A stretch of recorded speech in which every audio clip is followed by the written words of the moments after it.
What's going on, guys? Welcome to another episode of Smash JT. I just finished watching, I was on DJ Slope's Game Room watching his live stream of the Sony PlayStation State of Play that supposedly was focusing on PlayStation 4 games going into this, but they had a good amount of PlayStation 5 coverage as well.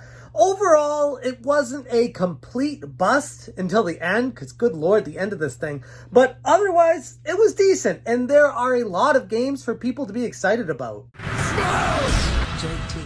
So right off the bat, they kicked this thing off with Crash Bandicoot, It's About Time. And this is by far the best game from the entire presentation. I was going into this like kind of take it or leave it with Crash Bandicoot, Crash 4. Like, I enjoy the series. I think it's fun. It's been a hell of a long time since we had a proper follow-up to the original trilogy of games.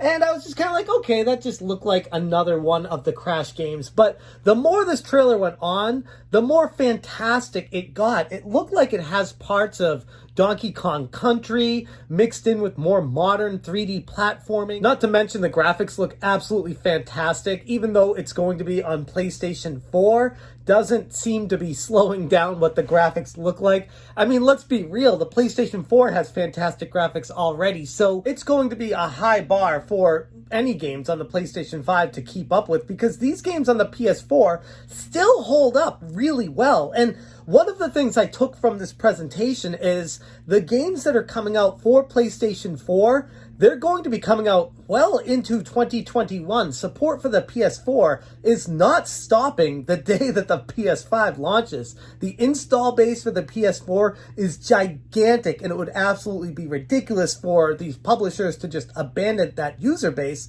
But at the same time, you look at the PS5 and you're like, why do people need to upgrade to that when these games on the PS4 look as good as they do? And then we come to Spelunky 2, which I will be brutally honest here. I didn't play very much of the original Spelunky. I played it for like 20 minutes, maybe if that, then life distracted me. But I heard Daniel Ibbotson talk about it on his live stream and how it was one of his like favorite games ever. And he said the second he heard it was announced here that it was a day one purchase for him.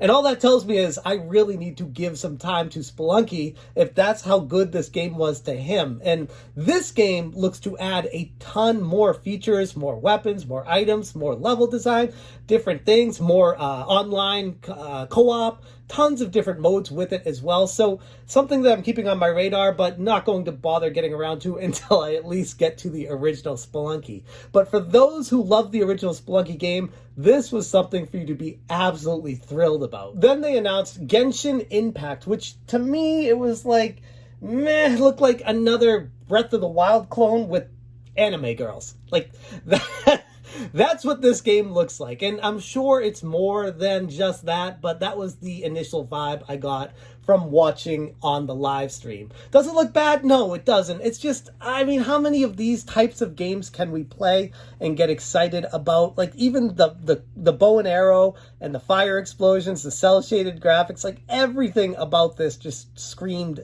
Zelda, but more of like a JRPG take on Zelda. Something that's interesting, but not a day one purchase for me. It's one I'd keep on my radar and wait for what the reviews say of the people that actually invest a lot of time into it. And if it's one of those can't miss games that I absolutely must play, then I will get around to it.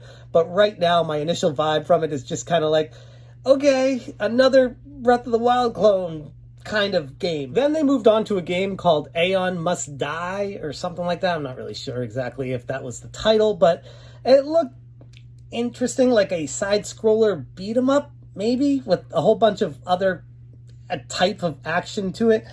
I don't know. I need to see more about that game, but my initial impression was just kind of like, meh. I mean, I got too many games to play to bother with something like that. It also gave me some vibes of like almost like an indie-style cyberpunk game.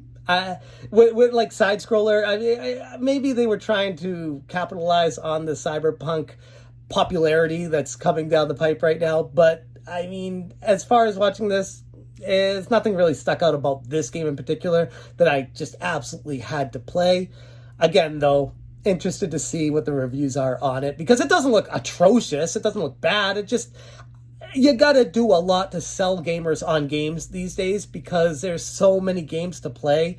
What makes your game special? What makes your game different? Why should gamers care about you when there's so many other games out there? And that one's slated for December 2020. Then they moved on to talking about PS5, and finally we got a deep dive on Bugsnax, which honestly, the more I see about this game, the more intrigued I am by it. Got some Viva Pinata mixed with Animal Crossing vibes from it. And it doesn't look terrible. It's one of those games, I've never done drugs before in my life, outside of prescription drugs. But this is one of those games that if I ever were to, I'd probably wait for this game to come out because, yeah, it definitely looks like some psycho-induced narcotic trip that you need to be on to be able to fully grasp the reality of what they're trying to get across with this one. It's weird. And Bugsnax is slated for a holiday 2020 release on the PS5. So it doesn't say launch. Maybe it is launch and they just don't want to give away the date of the release for the PS5. But right now it just sounds like the PS5 is coming out first and then Bugsnax will come out a few weeks later, potentially.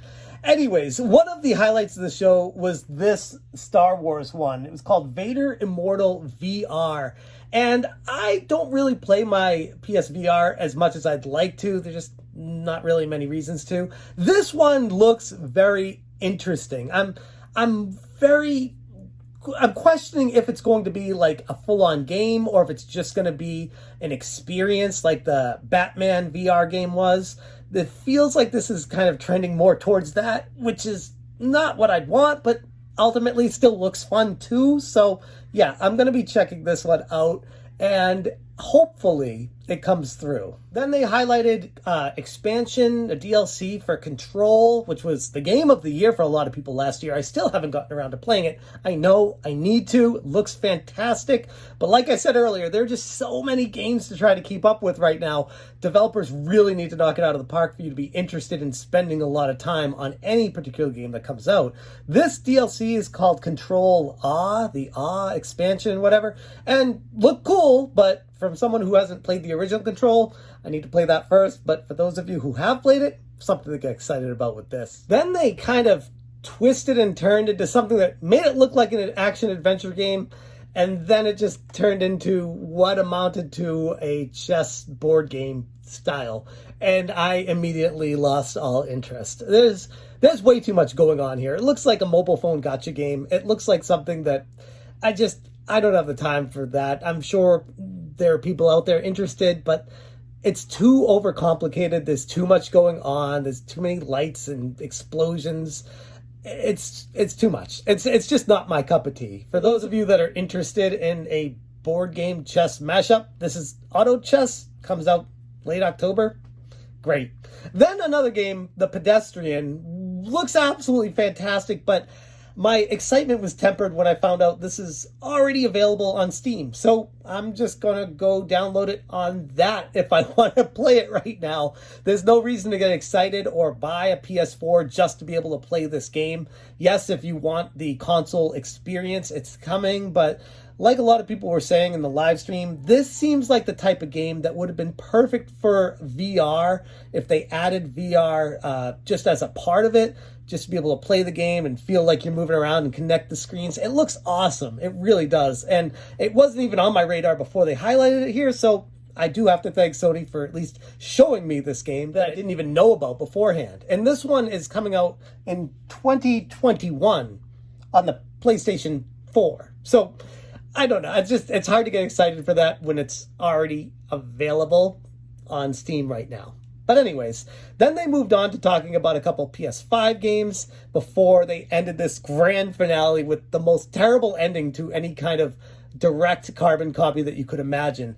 But I'll talk about that in a second. This game they talked about here, this was called Hood Outlaws and Legends. Interesting, I guess. I mean, these games, they feel like they're a dime a dozen. This is a fairly new genre over the past decade, I guess you could say, and there's just a slew of games that do this, like Assassin's Creed. How many of those have there been? Thief. I mean, there's so many games that have a similar style to this. So those of you who are fans of those games, I'm sure are excited about this. But for me, I mean, it just feels like another one of those games. Then they moved on to talking about a game called Temtem, which looked like a cel-shaded Pokemon game. Okay, I mean, interesting, I guess. I mean, it's Sony's answer to Pokemon. No reason for this game to be on the PS5. The graphics and stuff look like they could be PS3, or if you make them a little bit lower quality, this could be a PS2 game. So nothing too special about the graphics. The gameplay, I mean, it looks like Pokemon. It maybe 2-on-2. Maybe there's something they do a little bit different with it. But clearly, it's Sony. It's the company's trying to take advantage of the Pokemon hype. And I mean, for those people that don't get a Nintendo Switch or don't get one for Christmas, this hopefully would be something along those lines to fill that empty hole in your heart. And then they decided, for some godforsaken reason, to end this whole thing, this state of play, with boring Godfall for what felt like 3 or 4 days. Like, this lasted forever. They go through a combat overview. They go through storylines. They go through the different types of characters you can pick, the different types of combat options, the different worlds you can go through. I'm like, okay, we get it. It's a game coming from Randy Bitchford at Gearbox. Great. For those of you who are excited about this game, here's like 5 days worth of info to jam down your throat on a game, to me, that surface level just looks like a basic 3D platform action game that we've seen a million times, and going through in-depth instructions on how to battle only turned me off from wanting to learn more about this game. If they have to shove it down your throat like they did with this, it was just doing gamers a disservice. I could only imagine what Gearbox and Bitchford paid Sony to highlight this game for as long as they did. This single-handedly almost ruined the entire state of play. It was ridiculous. But for those of you that are excited about Godfall, it's apparently not going to have any DLC or any microtransactions. Everything the game has is coming along when it launches, which I got to applaud them for that, I guess. But ultimately, at the end of the day, it was just kind of like, okay, this is just forever talking about a game, and it looks like a generic battle game with swords. Cool, but okay. Those are my thoughts on the PlayStation State of Play games. It wasn't terrible. I mean, there were some exciting announcements. Like I said at the beginning, they kicked us off with Crash Bandicoot. That looks like the game that everyone's going to want to get come October 2020. It's so close to the PlayStation 5 launch. I wonder if that potentially could impact sales of it. I'm curious as to why they're not making it for the PS5 concurrently, or at least having it launch with that. But it is going to obviously have backward compatibility, so people will be able to play it with the PS5 and enhancements. So it's not a total loss. It's just an interesting decision to come out with that game towards the end of the console life cycle. But regardless of that, not a total loss. It's definitely better than some of the previous state of plays that have come before it. Sony's getting better at these. There are things to take from it, things to be excited about, and yes, things to ignore. I'm going to leave it right there. Thank you guys so much for watching. And as always, you stay smashing. Smash,